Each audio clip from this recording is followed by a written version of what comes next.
What is going on, guys and girls? This is GhostRobo. We are here at E3, and I want to give you my first thoughts video covering the press conferences and day one of the show. I have a bunch of gameplay videos that Jake and I recorded that I'll be throwing up throughout the week and next week, but right now I just want to give you my down and dirty lowdown thoughts on Xbox One, PlayStation 4, and Wii U's offerings for E3 2013. We're going to start off with the press conferences in chronological order. Microsoft went first. I thought they delivered one of the best E3 conferences that I have ever seen. They went game after game after game, really spent very little to no time on services or Kinect, which I think made me and a lot of other hardcore gamers pretty happy. You know, they still announced their Kinect Sports Rivals and some other things beforehand, but at the actual show, they put out a lot of exclusives and kind of made a heavyweight statement. I thought, like, hey, we still are about games, number one, and have a ton of big hitting titles. The first really big exclusive being Titanfall. That game looks really cool. It's basically a Call of Duty variant that is more fast-paced, more movement-oriented, and then has these big mechs. But what I like about the mechs is they're more like giant dudes as opposed to huge, lumbering, slow robots. Of course, this is the game made by Respawn Entertainment, the former Infinity Ward Call of Duty guys, their first project, actually, and it's rumored that Microsoft spent $40 to $50 million to lock up this exclusive, but I think it could be really a big one. There's nothing playable here at E3, but everything I've seen looks really good. It's not the most visually impressive game out of the pack, but one that I think could really push a lot of copies and partner with Call of Duty being sort of a Microsoft game to lay down the law for shooters in the next generation. Microsoft didn't stop there, though. They announced a bunch of other stuff and brushed over a couple titles that could have been huge press conference killers. You know, Metal Gear Solid 5, they started off with the Phantom Pain, and that looks amazing. I'm sure the game won't be coming out for a while. Open world Metal Gear with some really pretty character models and just gorgeous visuals. It looks really exciting. That's not an exclusive, of course. But what is an exclusive is Halo 5. They mentioned that in a heartbeat and then knocked it off stage, and I was like, wow, they kind of just skipped over Halo 5, and that means that they have a lot of other stuff, which they did a good slew of exclusives. I'm not sure what all is going to be coming at launch for them, but Quantum Break looks really cool. We don't really know exactly what kind of game that is. That's the TV / Magic Powers weird game from Remedy, the folks behind Alan Wake, and they're supposedly really heavily integrating it with a live-action TV show as well, so that could be interesting. Killer Instinct was the game from Rare at the conference, and while fighting games aren't the most exciting, I think they're a good choice for a launch game. This one will be digital only, and has a lot of great graphical depth. One of the things you'll notice about many of the games for next gen is a lot of depth in their visuals. You'll see, if you look back in the backgrounds and environments, a lot going on that wasn't possible this generation, as well as real quick rendering and much more panoramic, deep views into the environments and what's going on. I think the visuals overall for all the systems look really good. I think it puts to rest a lot of this worry that PS4 and Xbox One wouldn't be a big enough step up. I think that if you just start looking at Xbox One games or PlayStation 4 games, maybe they don't look as impressive, but if you definitely take like a PS4 game and a PS3 game back to back, you'll really notice a difference. And they're pulling off a lot of crispness and just clarity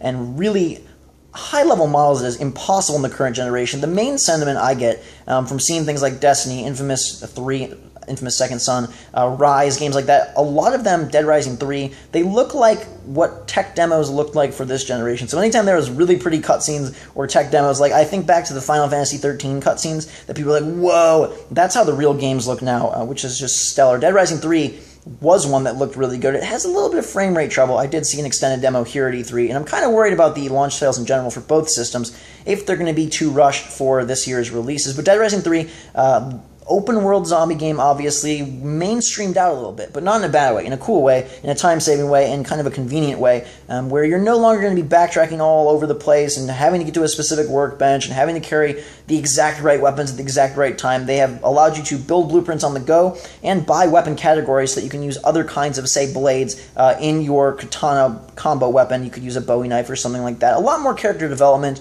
RPG-type stuff in this Dead Rising 3, as well as a really pretty city. Some just great effects, tons of zombies on the screen. They call in this airstrike on this highway. It was really epic. Fireworks going off in the distance. Kind of amazing how good things look. Like I said, though, frame rate, a little bit iffy. Rise looked pretty good as well. I'll have a video on that later.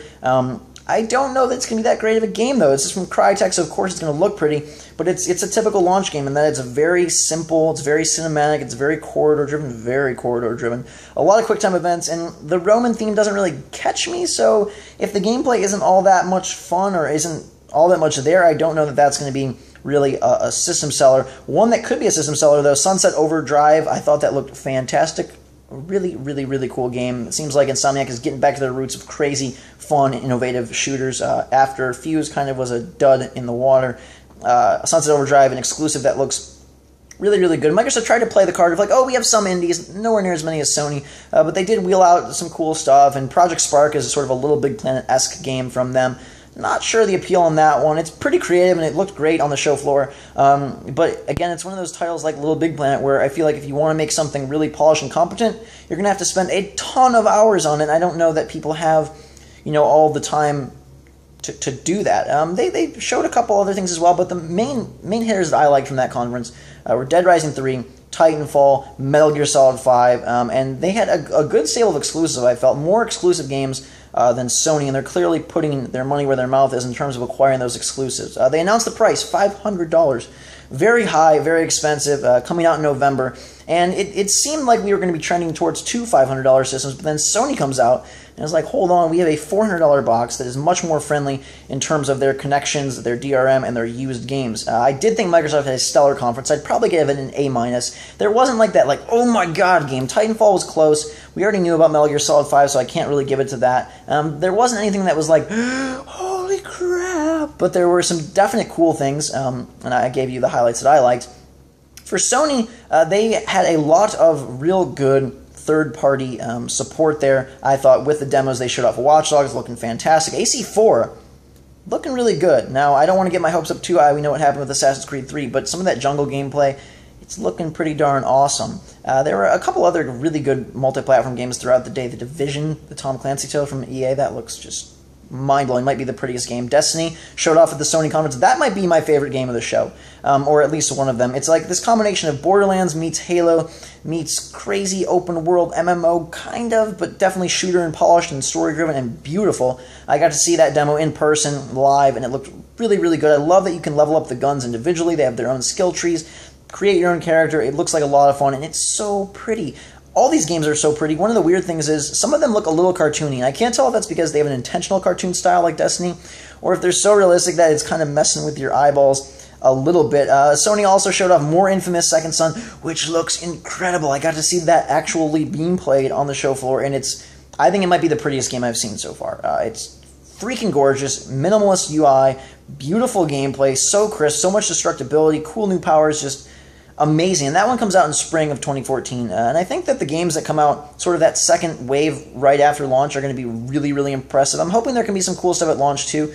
A little bit worried about those titles. Killzone Shadowfall looks stunning though. That one I'm not worried about for launch for PlayStation 4. And I think that could be sort of the killer launch title. Dead Rising 3 might be it for Xbox One, and Killzone for PlayStation 4. PlayStation 4 also announced The Order 1866, a game we don't know much about from Ready at Dawn and Sony Santa Monica, but it looked really cool. I don't really know what's going on, sort of futuristic weapons in this 1886 world with werewolves and your crew of space traveling, whoever they are. I don't really know. I thought Sony was lacking some of the tried and true exclusives. I know they didn't want to wheel out like Kratos and God of War too early or Nathan Drake and Uncharted, but I felt like they were missing one or two games. They showed Kingdom Hearts 3, Final Fantasy 15, big, crowd pleasers, but those are both multi-platform games, even though Final Fantasy 15 looked just stunning. Might have been, we didn't see much gameplay, and we don't know how much that was in-engine or whatnot, but might have been the best-looking game. That looked really, really impressive, but they're multi-platform, and I know that exclusives aren't everything, but I did want to see one or two more games from Sony. They wheeled out their indie support hardcore. Really, really proud of what they're doing there. I think The Witness will be really fun from Jonathan Blow. I think some of the other stuff they have going on will be really cool. And then the big thing they did was win over everybody's hearts by focusing on, hey, we are going to eliminate a lot of these barriers that Microsoft has put up and be $100 cheaper, which I don't understand. I really don't know how they're being so cheap when they have technically a superior system, except the Kinect. They don't include a Sony camera in there, so maybe that makes up the difference, and maybe I heard that they decided this very last minute to sort of undercut Microsoft and go extra cheap. Now, it's a little bit shaky on the DRM and used game stuff, because a lot of that is up to third parties. They can choose if they want to have online passes, they can choose if they want to have activations, they can choose if they want to let you trade in games or not. Overall, Sony will be more friendly to the consumer, but I thought people might have gone a little bit overboard with how enthusiastic they were, because we don't know all the details. I imagine that Activision and EA are still going to have stricter systems for both platforms. If they can go really strict on Microsoft and pretty strict on Sony, they're going to do that. I can't see them saying, hey, we're going to go free-for-all on Sony and really hardcore on Microsoft. the online activation for Microsoft every 24 hours does suck, and so Sony is more friendly there, but I think that there still might be a few caveats that limit people DRM and used game, wise, even though from a policy standpoint, from a heart and just mindshare standpoint, Sony did kind of deliver a really big blow to Microsoft in that form and focus. Online is now pay. PlayStation Plus is still going to be awesome, but you are going to have to pay if you want online multiplayer, which I knew was coming. A lot of people thought it might still be free, but I knew they were going to charge. Can't really give up that much money. But both systems, I think, are looking really good. The boxes themselves in person are much smaller than they seem to be on TV, so don't worry, you're not getting this hulking, gigantic black piece of trash. You're getting a pretty fine-looking box from Xbox and this awesome rhombus angular thing from PlayStation 4. Box-wise, I like the PS4 better. Controller-wise, they're very similar this time. They feel much more comparable to each other than they did this current generation. Some things I don't like about them. Sony, I don't know how I feel still about that. The stick placement still bugs me a little bit, but the sticks are much grippier, much better. The controls, the buttons are clickier, feel better. The triggers feel good, feel much improved to me. I was really impressed. It seems like they stepped up their controller, at least for my hands, from PlayStation 3. Microsoft's controller is a little bit, I don't want to say shakier, but some questionable decisions. The sticks are smaller, which feels a little bit weird on your hands, especially right after PlayStation 4. And the bumpers feel really odd. I don't know why they're placed where they are. The triggers feel great. Your fingers rest right on them. Jake was saying that it almost feels like they're not triggers, just part of the controller. Your fingers fit perfectly. The triggers on both controllers are great. Both controllers feel really good. They're the right size, the right weight. The D-pads are cool. The buttons are really good. And the sticks are grippy and just where you... I feel like just the right amount of like ridges and stuff. But they're a little bit smaller on Xbox, which is a knock. And they have sort of the parallel layout on PlayStation 4, which is a little bit of knock. But both controllers, really, really cool. I didn't see any use of the light bar on the PlayStation 4 controller yet, nor any use of some of the extra buttons or the rumble on the Xbox One controller. But I can tell you from playing shooters on them and playing like action games, they both feel really, really good. Now, Nintendo came out and I thought did a nice job. They have some really polished software, and although there's nothing brand new, nothing like, wow, I was disappointed that the new Mario is basically a side-scroll. I know it's 3D, but it's not the true evolution of like Mario Galaxy like everybody was hoping for, so that was a big bummer. But Smash Brothers looks great, and it seemed like this next year of Wii U games really stepped it up visually. Super Mario 3D World looks beautiful. Mario Kart 8 looks really good. The new Donkey Kong looks really good. Wind Waker HD, gorgeous. They're all super pretty. They definitely have stepped up something on their visuals. I did play Mario 3D World, and even though I was disappointed